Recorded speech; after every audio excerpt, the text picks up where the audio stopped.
Today's episode is a good one. I am joined by TJ Mims from San Jose, California. It's nice and warm there. We both had a little bit extra time for activities this morning. Unfortunately, we both had technology problems, but it's a gentle, subtle reminder to stop and smell the roses.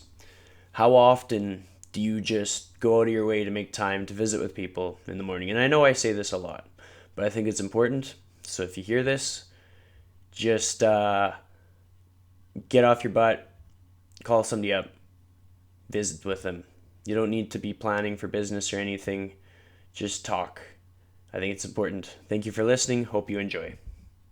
Welcome to the Lifestyle Chase, Season 2. This podcast features high performers who have found a way to live their best life while balancing their health, wellness, friends, and family. I'm your host, Chris Little. Let's get started. The Lifestyle Chase is brought to you by Yeg Fitness. Yeg Fitness is Edmonton, Alberta, Canada's healthy lifestyle community, creating and supporting active living for all. Check them out online at yegfitness.ca and on social media at Yeg Fitness. Welcome to episode 67 of the Lifestyle Chase. I am joined today by TJ Mims. How are you doing? I'm doing great, man. Thank you for having me. Thank you for joining me. We had a few technical difficulties, but nothing holds us back. Oh, definitely not. So what's your morning routine like? Like, you wake up pretty early. What do you do every day? My wake up time typically is about 4 a.m. I wake up early because it takes me a little while to get going, but I start work about 6, and it takes me about 20 minutes to get to work. So generally what I'll do is I'll wake up at 4 a.m., pop a coffee, uh, probably sit on the couch for about 20 minutes while I sip on that, and then I just get ready. I'll go upstairs, I'll shower, I'll tiptoe around, make sure I don't wake anybody up because I got 2 kids and a wife sleeping.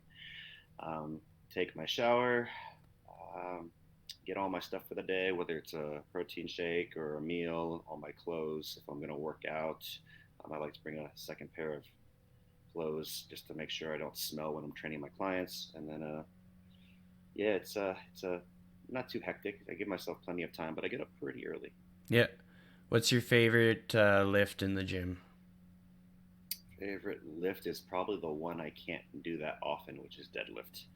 So I've got a little bit of a spine condition called degenerative disc disease, and I found out about it around 18 months ago. Um, Doctors told me that it was a matter of when, not if, it would start giving me trouble. And find out it's hereditary. My mom has it, and I didn't know. So I found out the hard way, and had a little herniation of the L4, L5. And so they just basically told me, hey, you probably want to steer clear of doing too much axial compression. Squats and deadlifts are okay in moderation, but you probably want to listen to your back. And so I don't deadlift that often anymore. Maybe recently I haven't been doing it much at all, but I just started in the last month or so, and I do about once every 2 weeks. What was your first thought when you got that news? Like, it just probably came out of nowhere, hey? Oh, it hurts. So I was very young in my powerlifting career, and I call it a career very loosely. It was more of I got into it. I was really into it actually, and I was planning on doing more meets, and I did my first one about 6 months prior to me hurting myself. So it's actually a shock that I didn't hurt myself while training for it. Um, yeah, so it was a shock, and luckily for me, I had a I had the imaging done. I had the MRI done on my back, and I had a lot of doctors that gave me second, third, fourth, and fifth opinions because I was fortunate to work in radiology at Stanford, and so I knew a lot of doctors that would give me opinions that were very highly trained. They were musculoskeletal trained doctors that worked for like sports teams in the Bay Area, so they knew what they were doing, and so I trusted them a little bit more than my Kaiser doctors because they're just general radiologists, and they're not known for having a keen eye on this stuff. They just kind of know a little bit about a lot. And I wanted someone who was a little bit subspecialty trained to take a look at it. So they basically echoed the exact same thing amongst all the opinions that I got. And they're like, yeah, this is what we would suggest. And I went to my former boss. He was the chief of MSK, musculoskeletal imaging at the time, and he used to work for the Niners, and he also lifts, so he understands. And so I wanted someone with that background, that perspective, to basically weigh in and say, hey, you probably should or should not do this. I kind of listened to him a little bit more. So Yeah. If one of your clients had the same thing happen, like what would be your one piece of advice for them?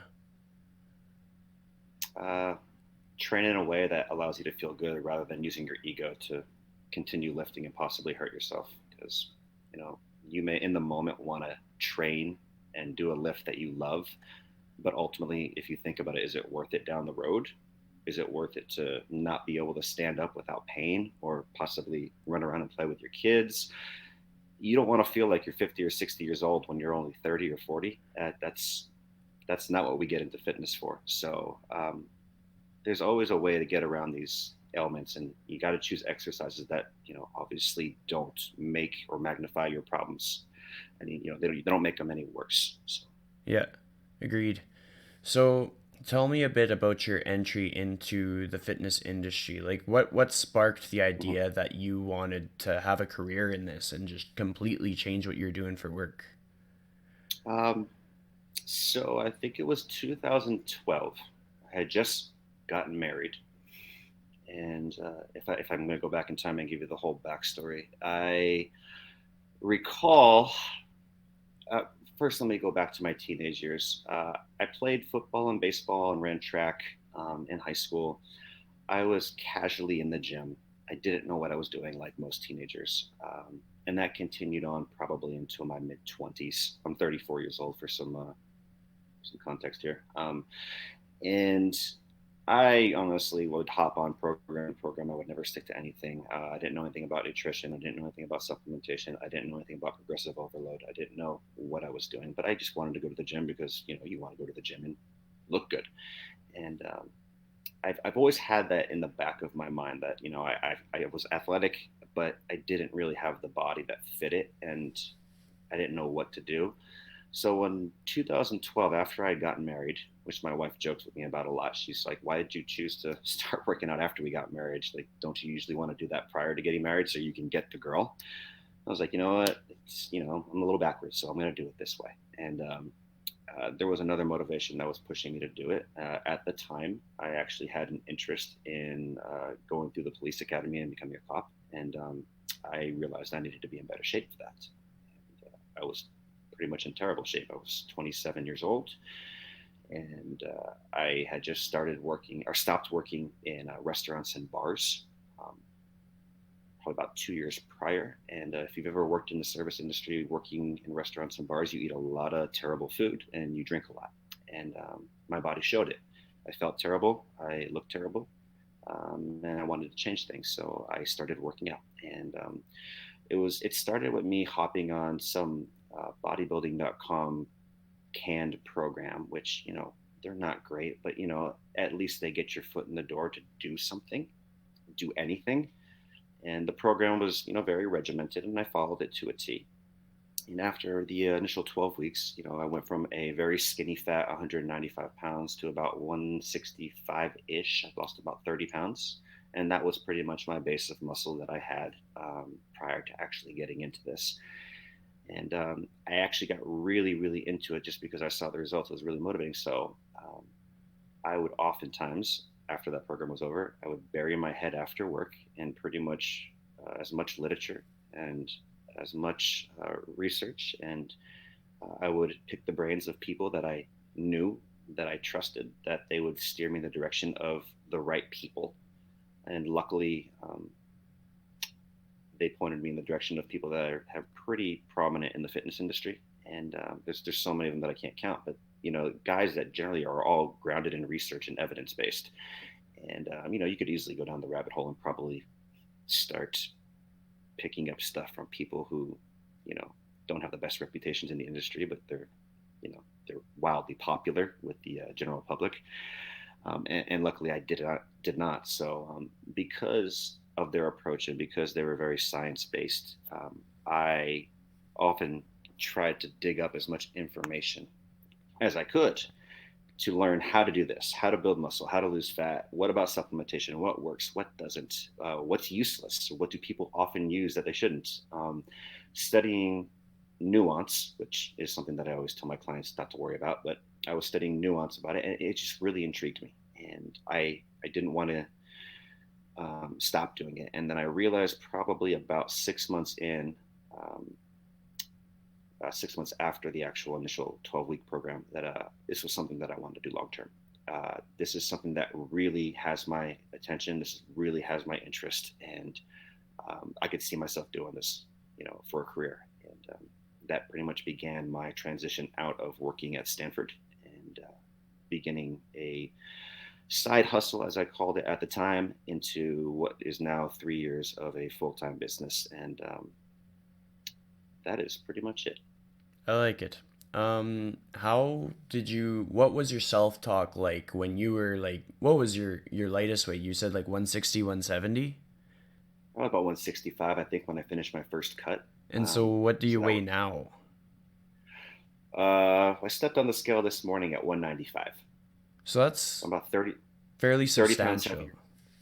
heavier. I mean, it sounds substantial. I mean, you ask some guy who's never lifted before, and you tell them you've been lifting for about 7 or 8 years, and they're like, 30 pounds, that's not a lot, but it really is in the grand scheme of things, understanding what the body's limitations are and how much we can truly gain on a year to year basis. So I'm averaging probably 4 pounds a year.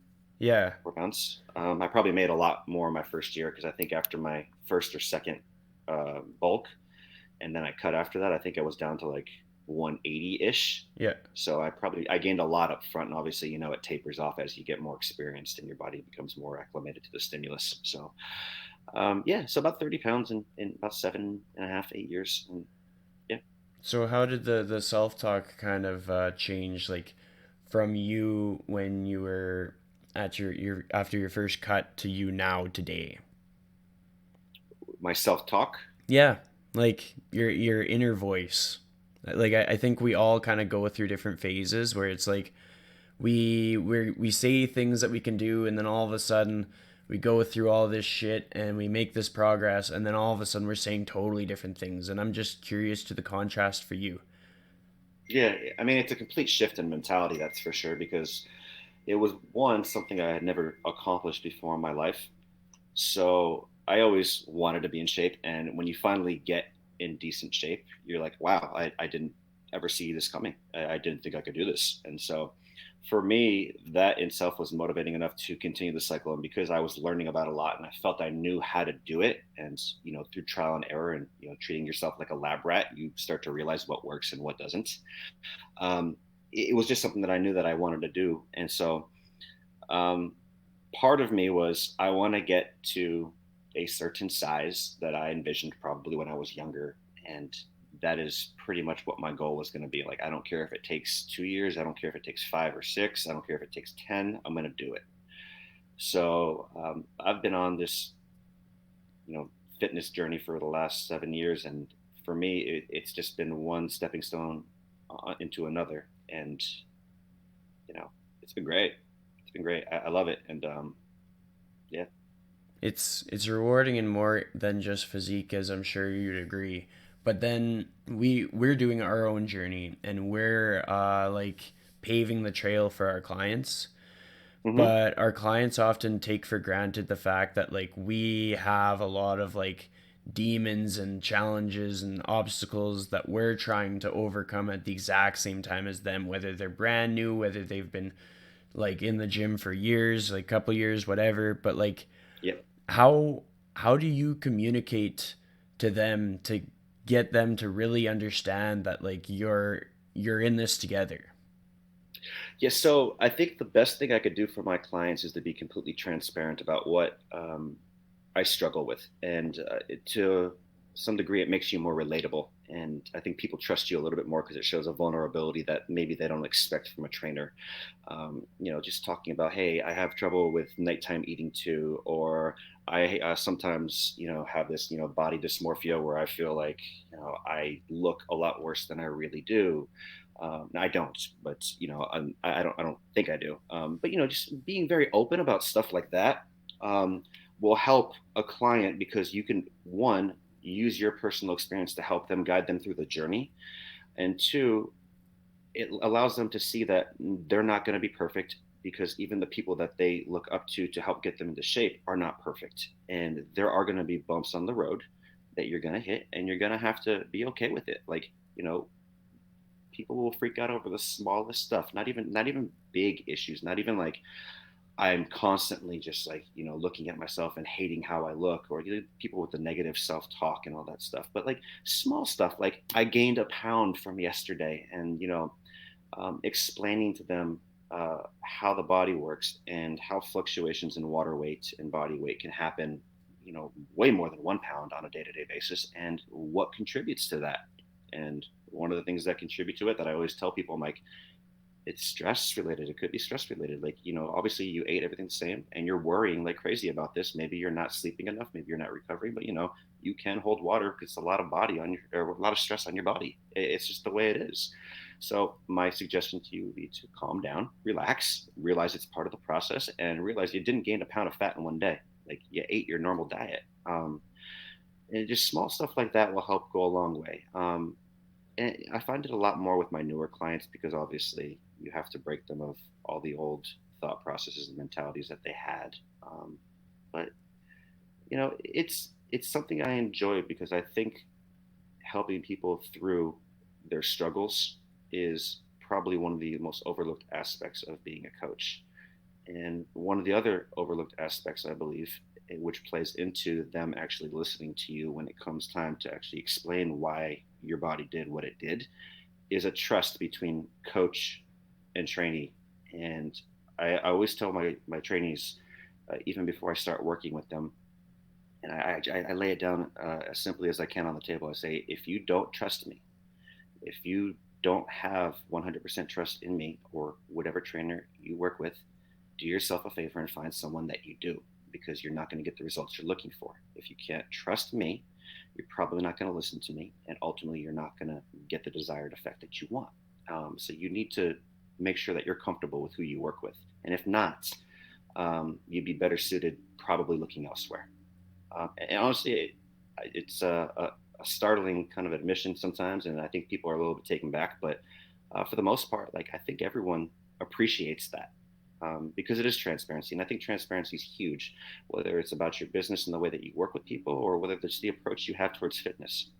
I agree, and you can use transparency with just about anything where you're communicating, and it's important. And that's why authenticity is such a buzzword these days, because it leverages progress, because people are able to actually lean on each other because they're open with what they need from their friends, from their family, and what they have to offer.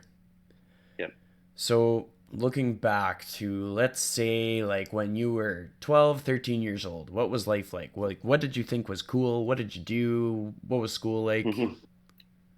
So I went to a Catholic high school. Well, 12, 13, I wasn't even in high school. So I went to a Catholic grade school, and I played all the sports. I played basketball, football, soccer, ran track, pretty much everything that your school has to offer. I was athletic. I played club ball not year round, but, throughout probably like about 8 months out of the year, for baseball. Loved baseball growing up. As a kid, I was relatively active.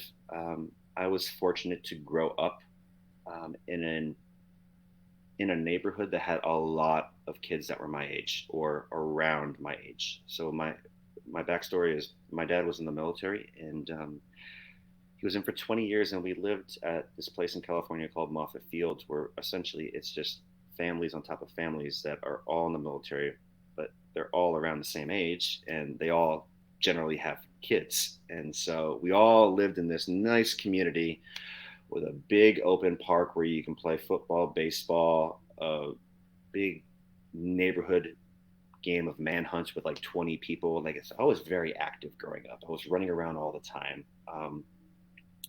12 years old, I wasn't into weights yet. I don't think I got into weights probably until about 14 or 15 when I was playing football. Um, and during my childhood, probably the biggest part of my childhood, aside from playing sports, was I was a big time video game nerd. I loved video games, playing video games growing up, and To this day, if I had more time and I knew that it wouldn't be detrimental to my time spent with my family or my business, I would play it. But I have two systems at home. I've got a PlayStation and a Switch that I never touch. I think I buy them out of habit, thinking like, hey, when I get a free moment, maybe I'll play a little bit. But ultimately, I really don't play much at all. I don't have the time for it. So, do I miss it? Yeah, but I also understand that there's priorities that you have to place, and family and business are number one above all. And if you start prioritizing something like that over your family and your business, then I think you've got your priorities a little bit out of whack. Absolutely. When you did play games, what was your favorite game? Legend of Zelda. I like it. Which one? So my favorite Legend of Zelda game was Ocarina of Time on the Nintendo 64. For those that don't know me very well, I actually have a Legend of Zelda Triforce tattoo on my leg, so which will be expanded upon. It is a big part of my childhood, and I'm not afraid to talk about that. I know fitness and video games don't really go together, um, but I'm very open about like what I love, and I'm not gonna say like just because I'm in the fitness like, oh, video games are bad. It's like, no, no, no, I loved them when I was growing up. It was a big part of my childhood, and I have nothing but happy memories about it. Um, but Legend of Zelda Ocarina of Time most likely is my number one. Number two would probably be the original on the original Nintendo. I didn't like the second game. I think it was Link. I didn't like that one. And then recently, I've got the Nintendo Switch, so I bought Breath of the Wild, which, from what I've experienced, is the most expansive and vast game I've ever played in my life, and it's amazing. Yet it's so large that I've literally had the game for 2 years, and I'm like one third of the way through it. That's how little time I have to spend on this. So it's one of those things where like if I have a free moment, I'm like, yeah, I could pick it up and play, but I understand it's also going to take a long time to figure out what I'm doing before I actually make any progress. So I'm like, better not, because Yeah, I don't have hours on end to play. totally. So then going further through your childhood, like you get into high school, what were you thinking that you wanted to do when you grew up, when you were like 16, 17? My favorite movie as a teenager was Jerry Maguire. I don't know if you've seen it, but Jerry Maguire was a sports agent for football players, and I actually loved that idea of because I didn't think I had realistic expectations. While I loved playing sports, I never thought I was going to be a professional athlete. I knew I wasn't good enough to excel to that level, which is sad because you could always you know overcome talent deficiencies by hard work. If you put your mind to it, the whole everything's achievable if you just put your mind to it. That cliche, but I ultimately just said like realistically, it's not going to happen for me. But I would love to be in the sports industry or to some degree work in fitness or sports or something related to athleticism. And I really like the idea of being the person that represented players. Not because it was just involved with football players and baseball players, but I understand it's also a very lucrative industry to get into. You can make a lot of money. So, and what kid at that age doesn't want a lot of money? So, sometimes they chase that more than they actually chase what they're really passionate about. And so, in that time, I wanted to be a sports agent, and then I quickly realized that it required me going to law school, and I said, better not." So, That's awesome. yeah. So, like, when you graduated high school, what was the plan? Graduated high school, I really didn't have a lot of direction at 17 when I graduated. I went to San Jose State. I actually didn't declare a major at first, and I didn't know what I wanted to do. And I ultimately settled on advertising, which I felt I wanted to do. I was very intrigued by it, but ultimately I never really cracked the industry for a couple of reasons. One was because I graduated in 2008, and in 2008 the economy in the United States was in the shitter. It was terrible, and so no one was hiring, especially in the advertising industry. And by the time they were in 2010, this phenomenon that we all use now on a daily basis, we're probably using it, you know, every spare moment we have, called social media, took off, and it changed the advertising game completely. So everything that I had learned in college was practically obsolete. Like my knowledge of what I went to school for pretty much could not be applied for most of the things that advertisers were trying to do these days.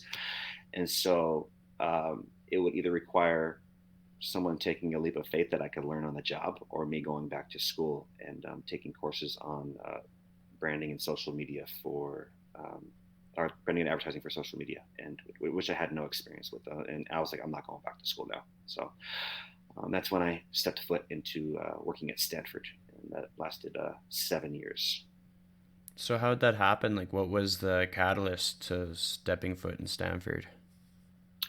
Stepping foot in Stanford was, hey, I don't want to work in the service industry anymore, because I Yeah. was I was working behind a bar. I was working late nights. Again, I was not treating myself the best. I wasn't eating great. Um, I was drinking a lot. When you work at a bar and you work at a private bar with owners that actually encourage you to drink while you're working, it's not necessarily the best environment to take care of yourself. So I found myself bathing in liquor way more than I needed to, indulging in horrible restaurant food. I mean, delicious restaurant food, but stuff that just wasn't good for you.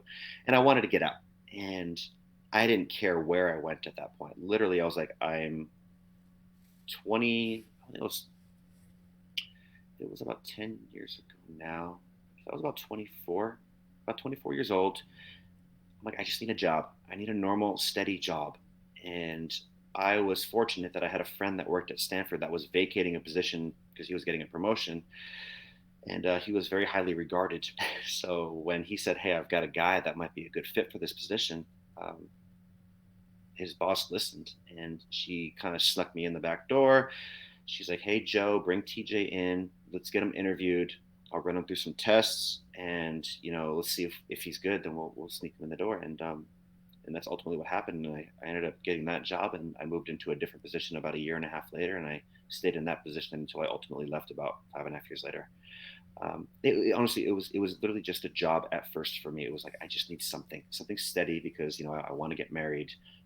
I obviously can't afford to buy things or support a wife if I don't have a steady job, and it wasn't things weren't going the way I had envisioned, and I just wanted something steady and safe. And it did serve that purpose. It was a good, safe job. It wasn't exciting, but it paid the bills for a few years, and it got me on my feet. It's important, and I like that you worked at like a bar slash restaurant because I think everybody probably should spend some time in some form of the service industry, especially when they're working in fitness. So like for context, I worked at a bar for a full year, and it taught me so much like about people and about sort of like putting yourself in somebody else's shoes and about patience and about hard work because it's like it's late nights and it's often after a full day of work. So what are three things that you learned from your time? Working in the service industry, I think one of the important things that I learned was you need to keep your cool when things get chaotic. And if you've worked in the service industry, it can be rapid fire. You can be overwhelmed and stressed, and you still are serving people. And your tips do pretty much rely on you giving good service and being polite. So, in the face of that, chaos, can you maintain your cool and still keep your composure and take care of everything as you normally would if you're a little bit more calm? Um, the second thing was probably patience, because, like in the fitness industry, probably more prevalent in the service industry, but in the fitness industry, you can come across some customers or clients that are difficult, and they're difficult to work with. And just like customers at restaurants and bars, that you always have that one customer that just doesn't like something, or their foods, or everything's wrong with their food, or their drink wasn't made right, or someone's too loud by them, and they just want to complain. They're just there to complain, and you're just like, all right, I'll fix it, or I'll do whatever I can to make them happy. So that helps with dealing with sometimes clients that are a little bit more high maintenance, require a lot more attention than say the average one does. Um, and just kind of just keeping your cool about it, and just trying to walk them through the process of how this is going to work. Um, what else did I take from the industry? So this one's probably a no-brainer, but like I learned how not to eat. Like you start to see after a while that eating and drinking a certain way will have a negative impact on your body, your health, your mindset. And when I was done working in the service industry, I wasn't in a good place, like mentally, physically. I felt horrible, and I knew something had to change. So um, just having that experience of this is what it's like if you go ahead and eat this and drink this on a daily basis, and you repeat the cycle for 2, 3, 4 years, it's going to have a negative impact on your health. And ultimately, I think everyone wants to just feel good and look good. So that really drove me into really wanting to change my life completely in terms of how I treated myself and how I what I put into my body. I think it's important to have experiences like that. Like, nobody wants to wish for someone to fail or wish for someone to fall on their ass, but like that's what sort of enables us to know where the guardrails are, like to know where is too far in one direction, where is too far in the other direction, and what path that we have to set for ourselves. So a lot of people will have things that like they know what they need to have in their life, and they know that they can't have too much of one thing or that they need more of another thing. What are like four things that you need in every week to kind of stay on the path that you've learned that you want to be on? I'll start with the first thing I do in the morning, which is coffee. Um, that actually just is my catalyst for keeping my energy high and my focus sharp. Um, let's see, what do I need? Organization's huge for me. So uh, a lot of people like to joke about what my calendar looks like because it is packed um, with every little detail of my day. I have my training, I've got my clients' training, I have business administrative work, all in different calendars, by the way. I've got family, I've got my calendar, which is basically something I only see.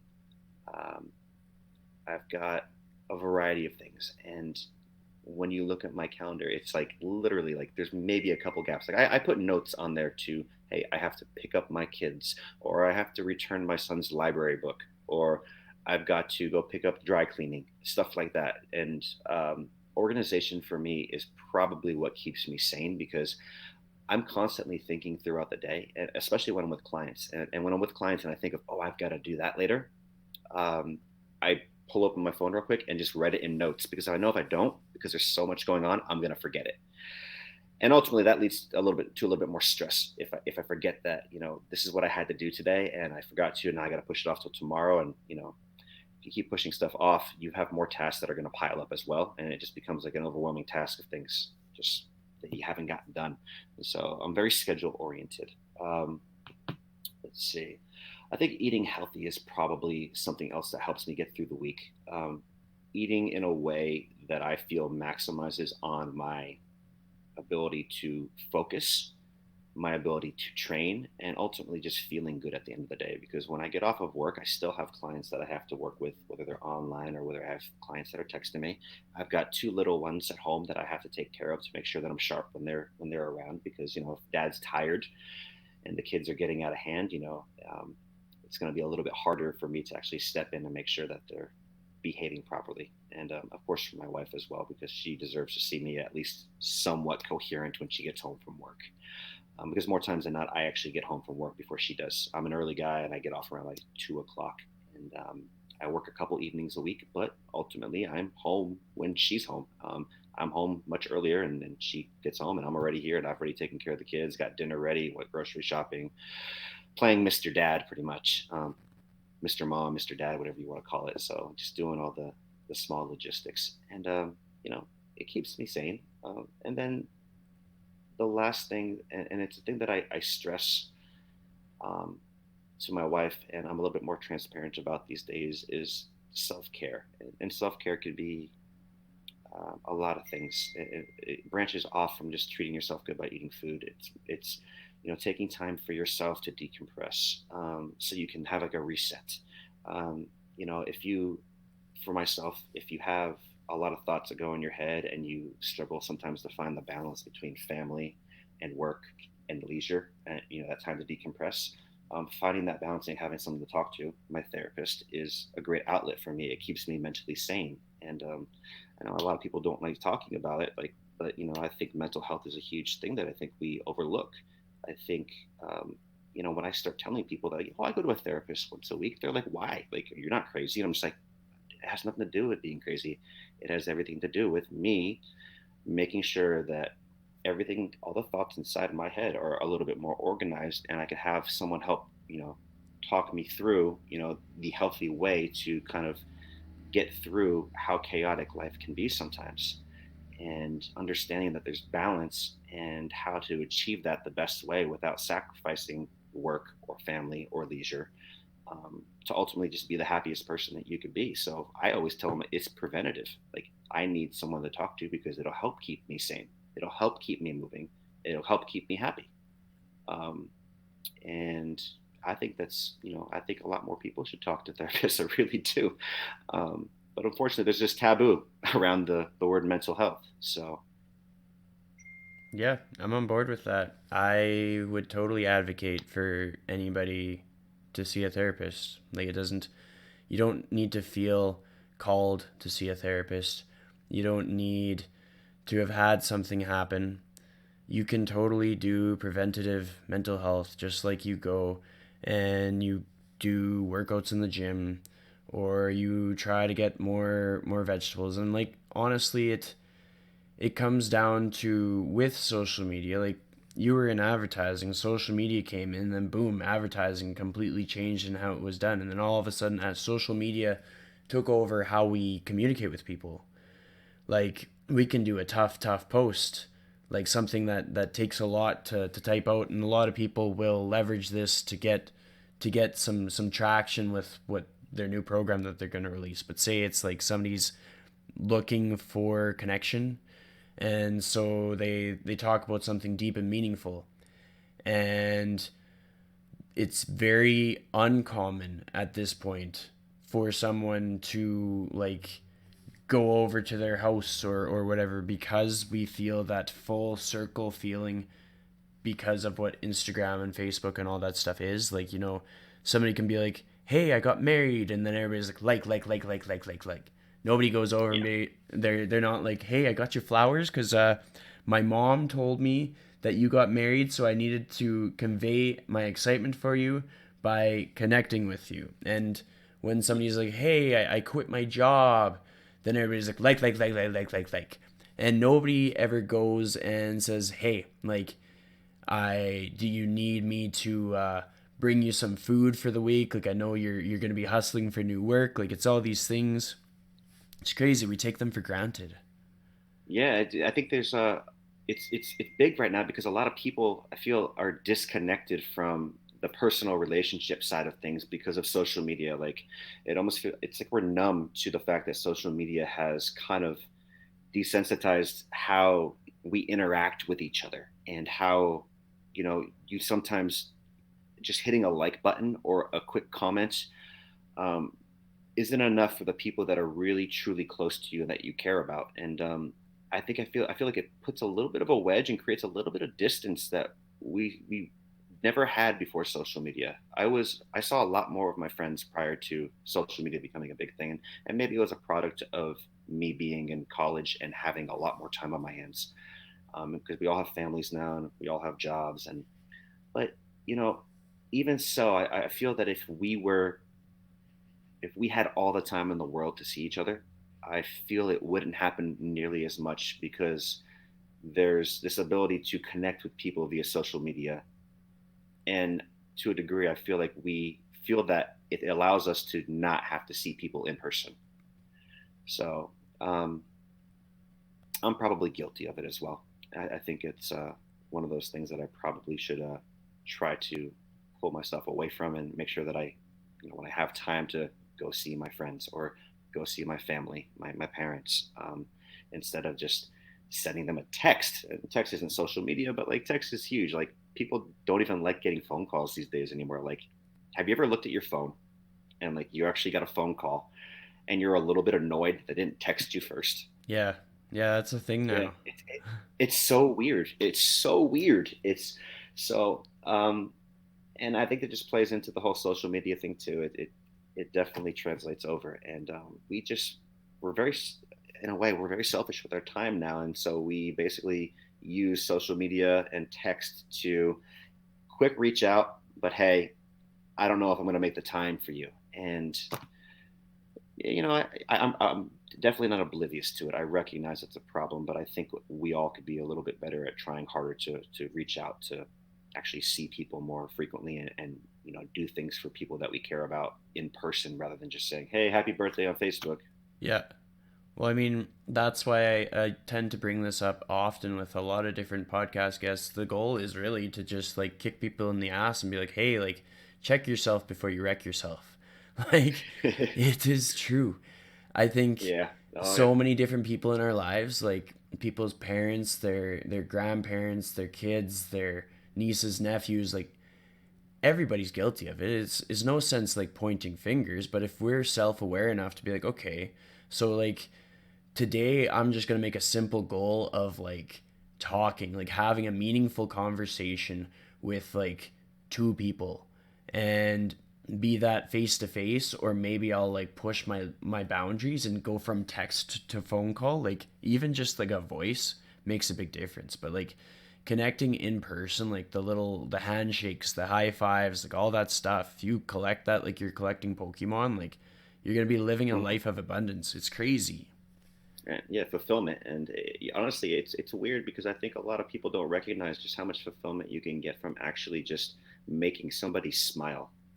Going out of your way to do something, even for strangers, just like hold a door open for somebody, or pay it forward and buy somebody coffee at the coffee shop that's behind you. That you see maybe like a mom who's struggling with two kids and like she's frantic and trying to keep her kids corralled, and doing stuff like that, just showing appreciation for people and just putting a smile on someone's face. Honestly, it's not selfless because it makes me feel good, but I just love seeing people smile. And I've actually tried to make it a note, every day I wake up, make one person that you don't know smile today. Yeah. Just have some human interaction. Well, and you talked about the paying it forward at the coffee shop, and that brings me to a story that is pretty special for me. Like, being that I'm in the early stages of my fitness business, it's like it goes without saying I'm gonna have weeks where it's like, well, shit, like I can get groceries, but I can't go to the movie. Like that's how how tight finances can be.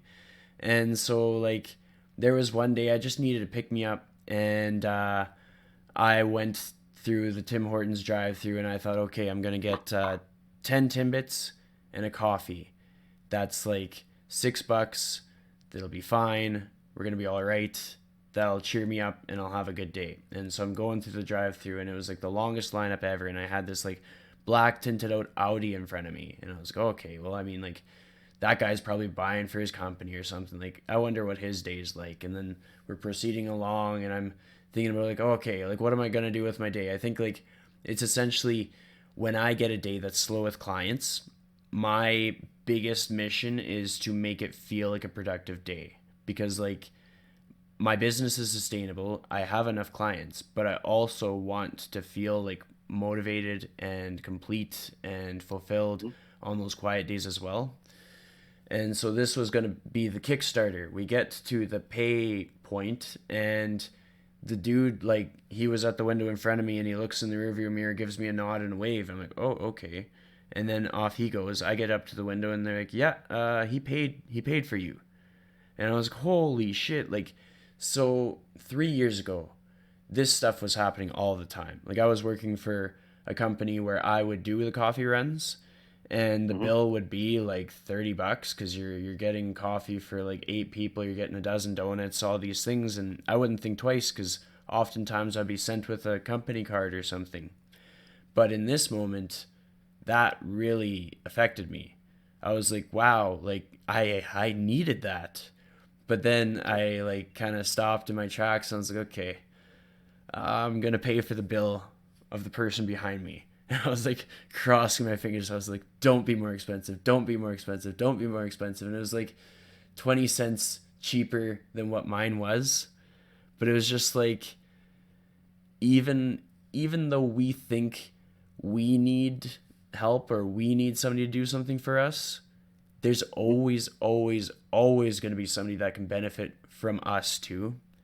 So a lot of people are out there waiting for somebody else to show up for them, waiting for somebody else to acknowledge like the things that we have going on, but we also have to show up for the other people around us, which is something that's been like very prominent in my life. I find that I visit with so many people and have some really deep conversations with people, and that's something that stands out. Like, just as much as we're always going to feel the need for support and connection, we also have to like pony up, show up, make the phone call, plan the visit, plan the spontaneous podcast.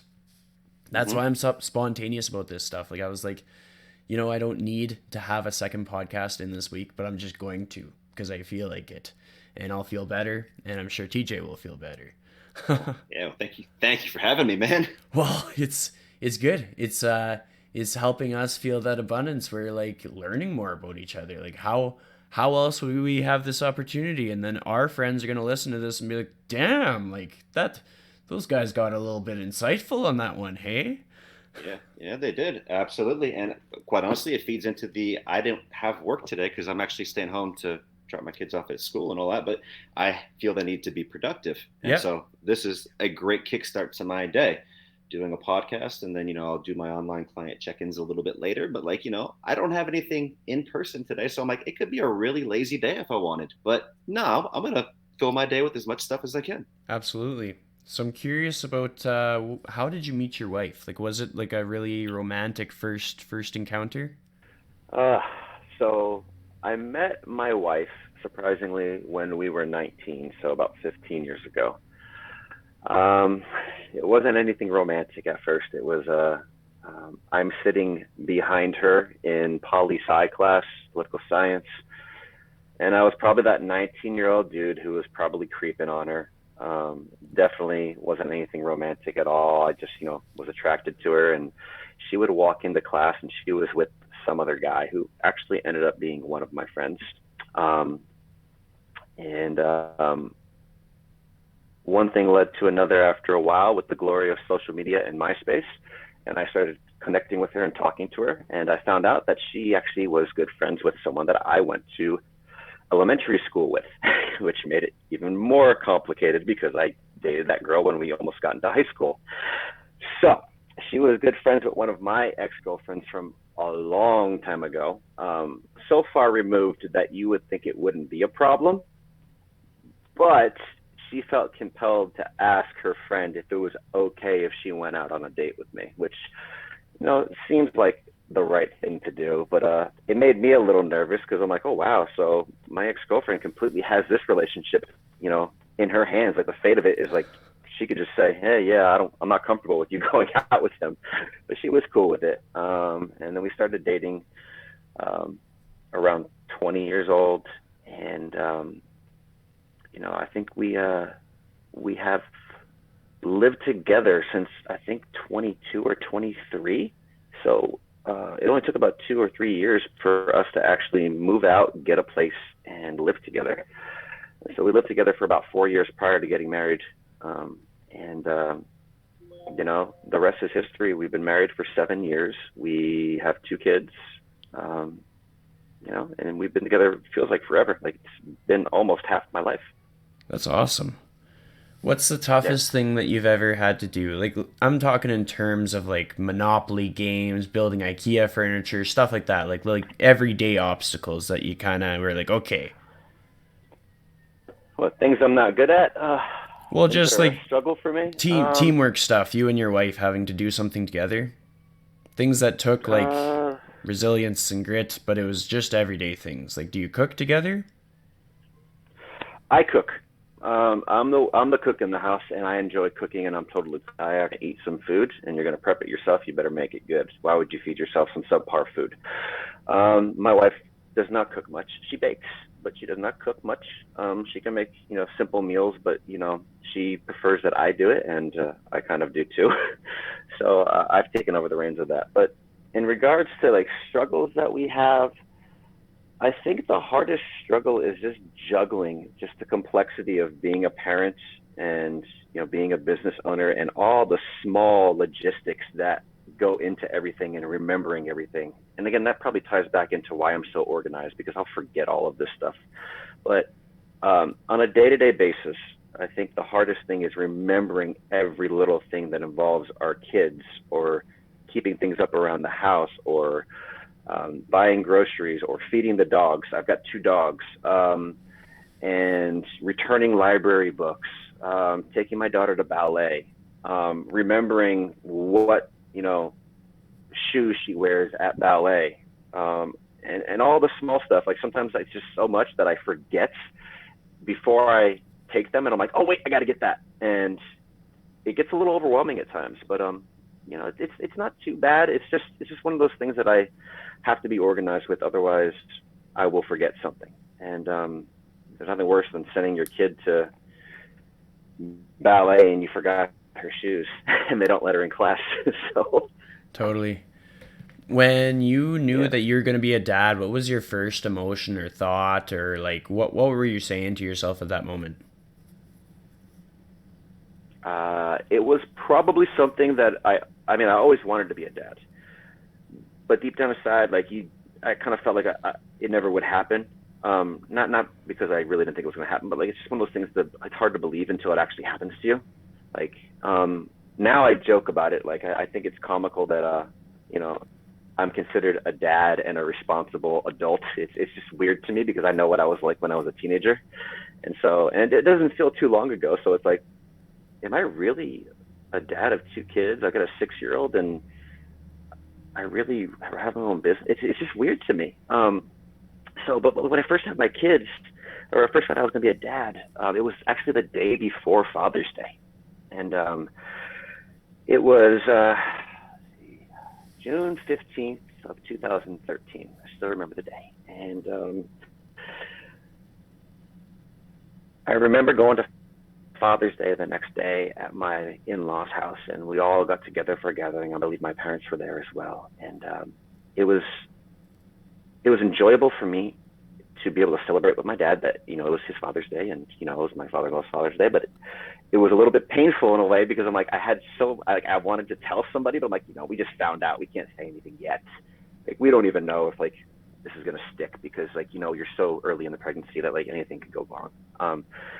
And I'm sitting there, I'm trying to think to myself, I'm like, all right, this is kind of like a way for me to celebrate Father's Day now, because I just found out I'm gonna be a dad. This is kind of cool, but it hurt because I couldn't tell anybody. So, but my initial thought process was, this is amazing. I don't believe I cried. I did cry at my first child's birth, like a little girl. So I still remember that day, and it's everyone talks about kids and how much hard work they are, and they're 100% true. They're 100% right. It's true. Kids are hard work. It's a lot. It's probably one of the hardest jobs you're going to encounter being a parent. But I also back that statement up with saying it is 100% worth it. It really is. So, yeah, that was pretty much how I felt about being a dad. It was exciting. It really was. I like that. And that's like, those are the meaningful things in life. Like, we could talk about scaling business, but I'm here, I talk about people's kids, I talk about like their loved ones, stuff like that, because that's where the real stuff is at. So I'm curious, Yeah. who are 3 people that you really look up to in your life? 3 people that I really look up to. Are we talking like public Anybody. figures? Are we talking close personal? Like, think of like tangible life effect on you. So like, I can watch a cool video and it might have a celebrity. I'm like, oh yeah, that was cool. Or I can Yeah, meet somebody in my life and my life would have never been the same if I had not had that person in my life. yeah. So I'm going to be boring with 2 of my 3. And actually one of them is 2 people, but you could collectively say they're one person, which is your parents. My parents, have instilled what I believe as very good values in me.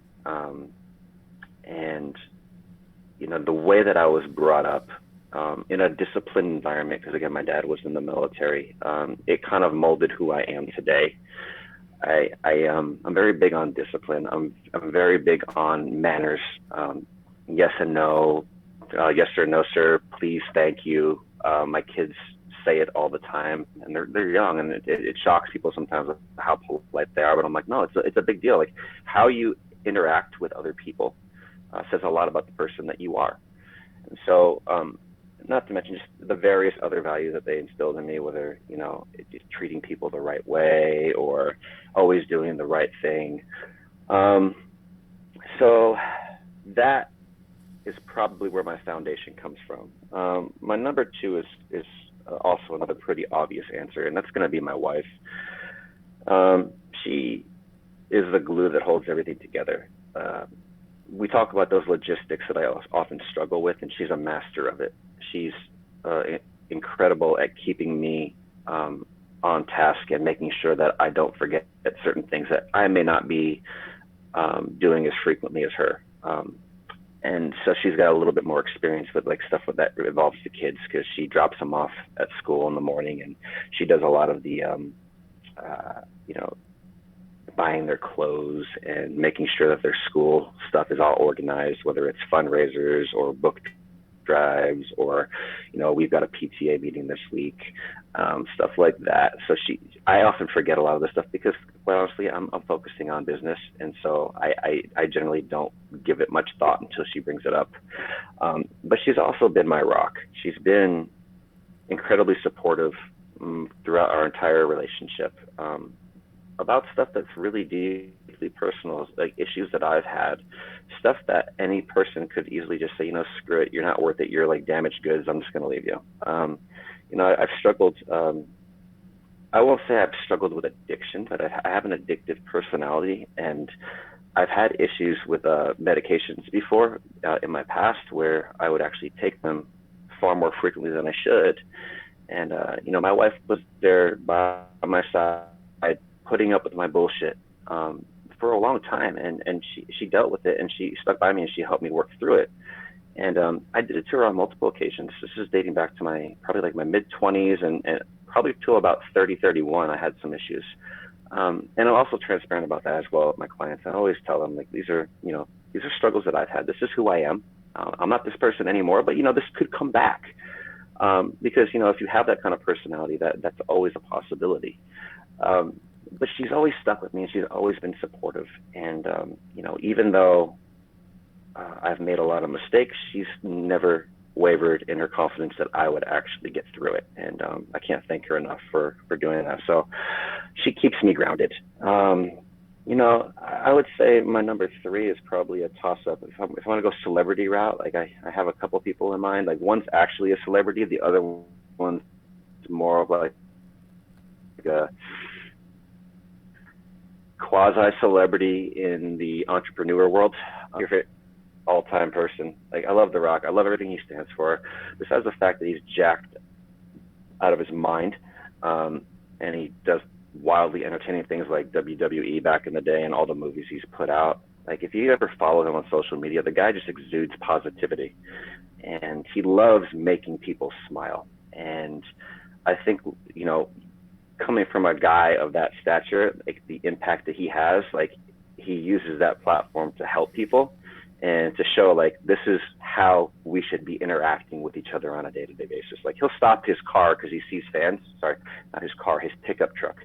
He'll stop his pickup truck as he's driving if he sees fans. Stop and say hello to them. Like he just does the little things like that. He's a human, and he recognizes that, and he's like, I'm not above anybody. This is what I'm gonna do, and I know it's gonna bring joy to people's lives. So I really just love everything that he's about. I love his work ethic.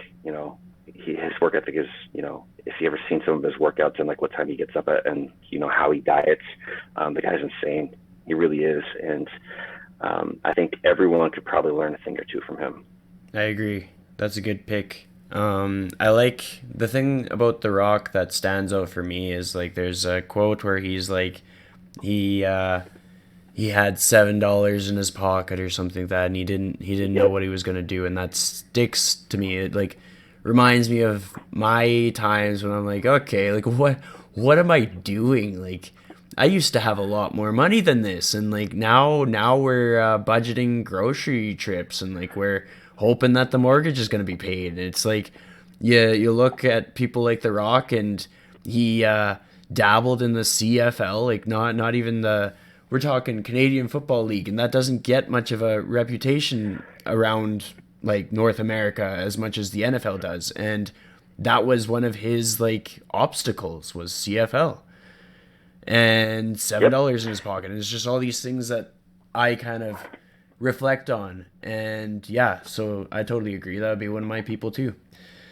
So I have Yeah, a quote. Oh, he's had a rough he had a rough upbringing. Like it's interesting because he came from nothing, and he's like he exemplifies hard work, and you can come from nothing, but you can still make something out of your life, which I think everyone would agree. He's made something of himself, and he's done pretty well. So that $7 in his pocket, I don't know if you read his book or not, but that's definitely like a big part of his story. Like he was flat broke, just yeah. just there was nothing around it. He was just broke. Well, and you reflect on a lot of the people that each of us would probably look up to and the people that we really think made it. And I'm pretty sure if we sat down and talked to any of them, they had like little moments like that. Like you think to the big CEOs and the like notable figures like Oprah. Oprah has a story. Like all kinds of people that are we think that we wish we had what they had, but are we willing to do what they had to do to get to where they are now? You know,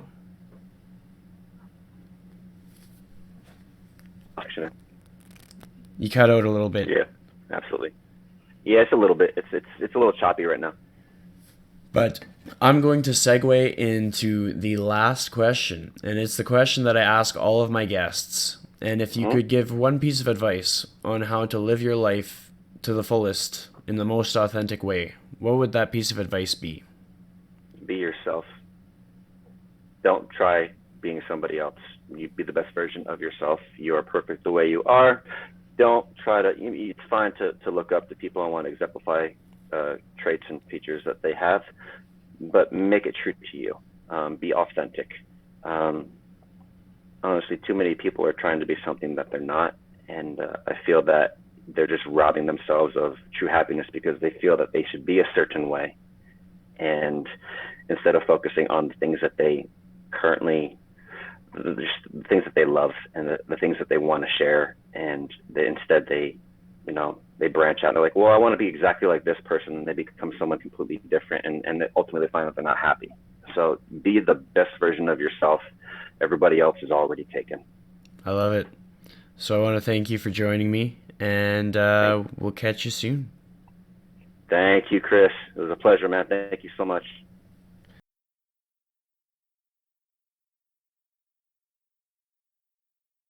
As always, make sure to listen to another episode, any episode really. Go through the guest list. There's guests from all over the world. I try to keep it a little bit Edmonton based and then sprinkle in some people from outside of the city as well. As you know, I'm based out of Edmonton, so that's why it would have an influence from Edmonton. But at the same time, my overarching goal is to make sure that people understand that no matter where you're from, no matter who you are, no matter what you got going on in your life, you can be exposed to a lot of great people. You just have to have your eyes open. So I hope you enjoy. Please share on social media and catch you next time.